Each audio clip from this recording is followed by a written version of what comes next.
Madrid remporte son match à domicile contre Grenade pour répondre à la belle victoire de Gérone en après-midi qui a remonté sa pelouse 2-1 contre Valence. Gérone qui confirme au passage qu'ils seront vraiment le poil à gratter de la saison. Une équipe qui va faire en sorte que le suspense dure le plus longtemps possible entre le Real, Atlético, Barça et Gérone.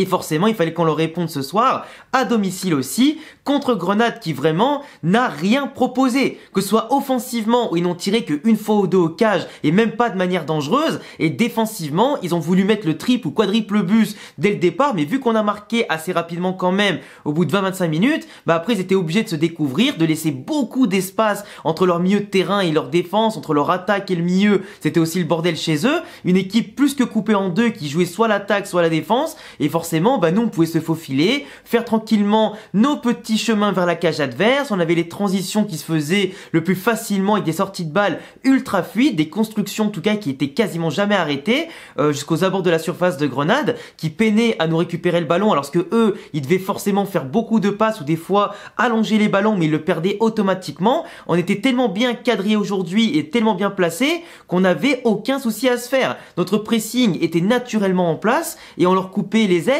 dès qu'ils voulaient s'envoler. Et ça, c'est un bon Real Madrid. Un Real Madrid qui est conquérant à domicile, qui laisse pas d'occasion à l'adversaire de marquer, qui laisse son gardien Lunin aujourd'hui extrêmement tranquille, avec un retour de Kepa au passage, qui se fera sûrement contre le Betis, comme l'a dit Ancelotti en conférence de presse, mais Lunin qui n'a rien eu à faire ce soir, et une défense aujourd'hui qui a tout coupé ce qu'il fallait. Rudiger, il est énorme en ce moment. Dans les duels, l'anticipation, la puissance qu'il met, il est au top. À la base ce soir aussi, il a été en tout cas génial pour accompagner Rudiger sur le positionnement, les anticipations, tout ça. Ils ont quasiment rien eu à faire. Au physique, ils étaient plus forts, en vitesse, en technique, ils sortaient proprement les ballons. Qu'est-ce que tu veux de plus? Mendy à gauche, il a pas eu de souci à se faire. En plus, ça vient de son côté, du coup, le deuxième but au passage, avec la belle combinaison entre Rosselló, Brahim, puis le tir de Bellingham, puis repris ensuite par Rodrigo. Et franchement, Mendy, match très solide, des petites montées sympas, même s'il n'est pas encore ultra incisif, en tout cas sur des centres comme on aimerait de lui, ou pourquoi pas sur des appels, des frappes, tout ça, par rapport à Carvajal qui est absolument un monstre depuis le début de saison,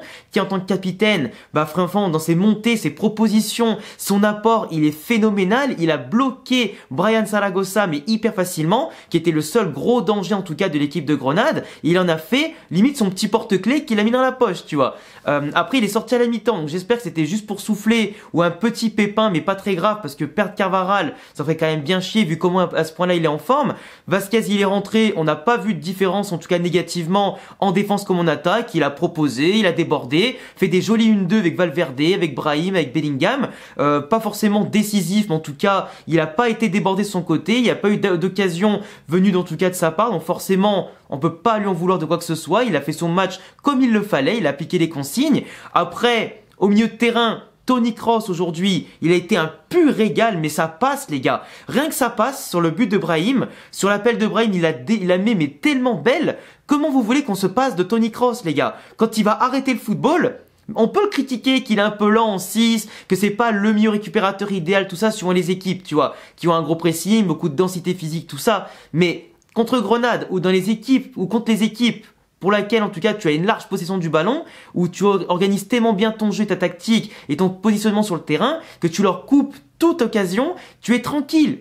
Kroos, il était dans son fauteuil ce soir, avec ses petits chaussons, il faisait les passes, un peu courts, un peu longs, il récupérait un ballon, et que je te la redonne. À un moment donné, il a pris un crochet ou un petit punch puisqu'il a pris, qui était un peu sale quand même, il est vrai, mais à part ça, désolé, mais il a été au top du top. Et ça passe, sa classe, sa magie, sa vision du jeu, ça s'achète pas ça.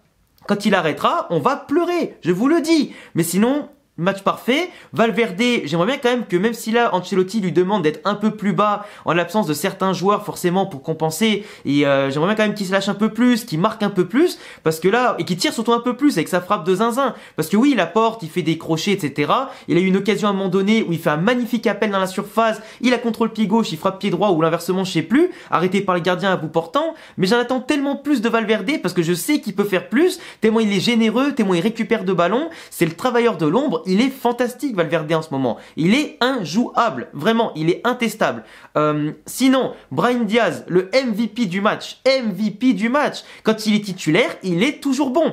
Aujourd'hui, en tant que numéro 10 ou des fois plus positionné sur le côté droit, il était énorme dans la percussion, les appels, les prises de balles, toujours vers l'avant, toujours une prise de balle bonifiée et intelligente.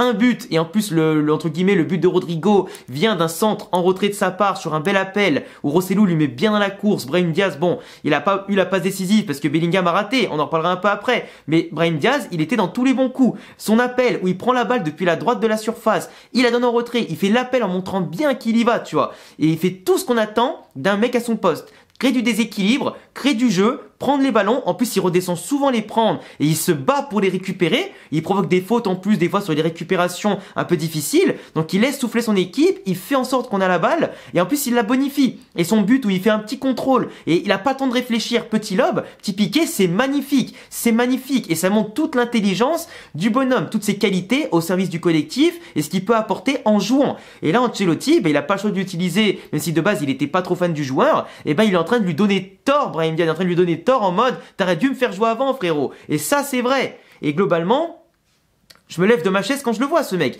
Je me lève tout comme un Bellingham ou un Vini ou un Rodrigo dans les grands jours. Moi il me fait lever de mon canapé. Il est trop fort Brahim Diaz. Et tant mieux pour lui. J'espère qu'en tout cas il ira en sélection espagnole pour l'Euro 2024. Qui au passage, on en parlera demain en vidéo, mais il y a le groupe de la mort qui attend l'Espagne. Et on aura bien besoin d'un Brahim Diaz aussi inspiré, aussi décisif en équipe d'Espagne, tu vois. Enfin bref. Sinon, Jude Bellingham aujourd'hui, l'arbitre clairement, il avait envie de lui mettre un rouge. Il avait envie de le faire sortir de ses gonds. Il y a penalty, mais 1000 fois sur lui à un moment donné à la surface. Même si le défenseur, il se bat sur le ballon et qu'il est un peu empoigné sur le ballon, il lui arrache la vie au passage. S'il blesse Bellingham là-dessus, c'est pareil.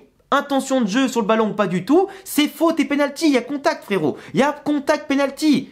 À un moment donné, il faut arrêter de déconner. Bellingham, il prend un jaune en parlant à l'arbitre, mais même pas en parlant tel Vinicius qui crie. Juste en parlant vite fait, il prend un jaune, tout comme Rudiger juste avant ou en même temps. C'est quand même scandaleux. Bellingham aujourd'hui, il a pas pris de rouge, heureusement, parce qu'on en aura bien besoin contre le Betis la semaine prochaine en Liga, un match compliqué. Mais là, Bellingham, c'est quand même chiant, tu vois, que l'arbitre, il est à ce point-là dans l'œil, que dès qu'il y avait un truc qui sifflait faute contre lui, il allait pas dans son sens, c'est un peu dommage, tu vois. Après, Bellingham, il était au top du top, comme d'habitude, dans les appels, les petits ballons, etc., qu'il a donné, c'était parfait. Il a été, peut-être, un peu contaminé par Rosselló, je sais pas, entre son crochet qui finit du coup après où il se bat bien sur une talonnade magnifique de Brahim Diaz en petit pont, malheureusement il rate sa frappe croisée, ça passe à ça. Après derrière il rate, mais comme il est béni des dieux, même en ratant le centre en retrait de Brahim derrière, ça revient sur Rodrigo qui marque un but, mais c'est pas grave, il a fait un très bon match, il a pas marqué, mais au moins on a gagné, c'est le plus important.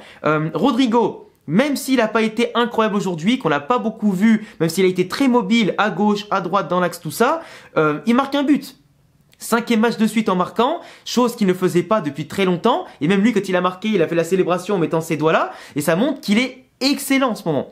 Il marque des doublés, il est décisif. Même quand il n'est pas très important dans le jeu, ou du moins très visible sur les crochets, sur la production de tout ce que tu veux, il marque. Et c'est ça la marque des grands joueurs. Même quand tu n'es pas le plus visible ou dans ton meilleur jour, ou entre guillemets que t'es pas le plus présent et le plus impactant dans le jeu, etc., tu marques. Parce qu'il était bien positionné. Et je vous dis, le 4-4-2, depuis le début de saison, même si j'ai critiqué Ancelotti sur certains points qui étaient à juste titre et justifiés, le 4-4-2, j'étais un des rares à le défendre. Et aujourd'hui, après vous avoir expliqué plusieurs fois en quoi il allait être incroyable, le 4-4-2, il est parfait. Et d'ailleurs, j'ai une take, désolé si je vais peut-être froisser des gens, mais je l'ai dit sur Twitter d'ailleurs, Vinicius, sans lui, on est beaucoup plus polyvalent, on est beaucoup moins prévisible. Et aussi, le danger vient de partout. Parce que Vinicius, tout comme un Kylian Mbappé par exemple au PSG ou un gros attaquant dans un autre club, en fait, si tu le mets comme danger numéro 1 à chaque fois, le ballon passe souvent par ces mecs-là. Et du coup, 80% de nos actions passent par le couloir gauche de Vinicius, qui souvent joue percussion, profondeur, mais pas de manière ultra polyvalente, pas de manière ultra diversifiée. Et Vinicius, pour moi, j'ai souvent dit, contre les équipes regroupées où il manque d'espace, qu'il faut qu'il apprenne à diversifier son jeu pour évoluer, qu'il se concentre aussi un peu plus, parce que là, aujourd'hui, t'as pas Vinicius qui s'énerve, en tout cas sur le terrain, qui parasite lui-même et ses coéquipiers, t'as pas un mec qui est prévisible sur lequel on va mettre deux mecs et qu'on va bloquer de la même manière, qui paralyse ensuite le jeu du Real. Là, ça vient de Brahim, de Rodrigo, de Bellingham, de tout le monde, parce qu'il y a du mouvement, parce que ça joue de partout en fait, à droite, dans l'axe, à gauche, et ça joue partout. C'est pas tout le le temps à gauche. On cherche pas tout le temps la verticalité. Et ça, du coup, les équipes, elles ont du mal à jouer contre nous, car le danger vient de partout, et pas que de Vinicius. Aujourd'hui, Rodrigo, il a compris comment jouer, Brahim Diaz pareil, et c'est parfait. Globalement, sinon, après Vinicius, je dis pas qu'on en a pas besoin, mais juste qu'on est plus diversifié, plus polyvalent, plus impactant, moins prévisible et plus intéressant. Je trouve. Après le 4-4-2, globalement, depuis plusieurs matchs, avec ou sans Vinicius, on joue super bien. Après, de l'autre côté, Rosselló, problème, c'est que Rosselló, tu vois, là, il a fait ce qu'on lui demandait globalement, c'est-à-dire mettre de la pression, prendre les ballons de la poitrine avec sa taille et la remiser. Il a fait que 3 fois dans le match. Tout le reste du temps, il était hors jeu. Alors oui, sur le but, le deuxième but, c'est lui qui la donne bien sur un décrochage, tout ça. Mais sinon, à part quelques petites balles prises, il a pas bonifié ses ballons. Et il s'est pas mis en tout cas, il s'est un peu caché aujourd'hui. C'est un peu dommage. Après, il a pas fait un mauvais match, mais il a été un peu transparent, il s'est un peu caché. C'est dommage. Après, il a fait ce qu'on lui demandait. C'est avant tout le principal. Après, je suis dégoûté quand même qu'on ait vu, Ceballos, on l'a vu, il a été très bon techniquement, il n'y a pas de problème, mais je suis dégoûté qu'on n'ait pas vu Nico Paz et Gonzalo Garcia beaucoup plus dans le match. Il les a fait rentrer sur la fin, le match il était plié à 2-0, ultra possession, on prend que un tir ou deux même pas qui sont même pas dangereux, on surdomine la possession, on surdomine dans leur camp, on a plein d'occasions de frappe, de centre, de corner.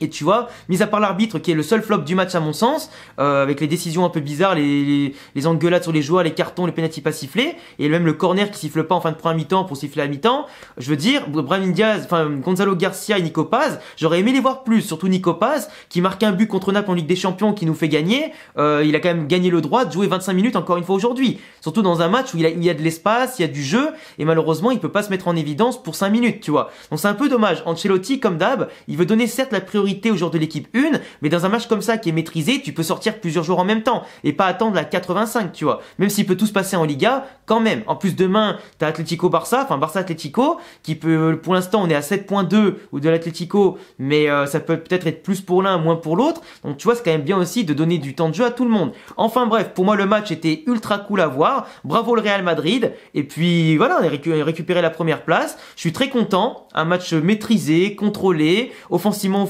défensivement parlant. Et franchement, qu'est-ce que tu veux que je dise de plus? Tu vois, à part dire bravo à tous les joueurs qui m'ont régalé ce soir. Ben voilà, c'est tout ce que j'ai à dire. Bravo, merci pour ce bon moment. Et puis, n'hésitez pas à me dire en commentaire ce que vous en pensez. Abonnez-vous, cochez la cloche si vous kiffez le Real Madrid. Mes réseaux comme Insta, Twitter et Twitch en description. Et à bientôt les gars pour une prochaine vidéo. À la Madrid et à la Damas. Ciao.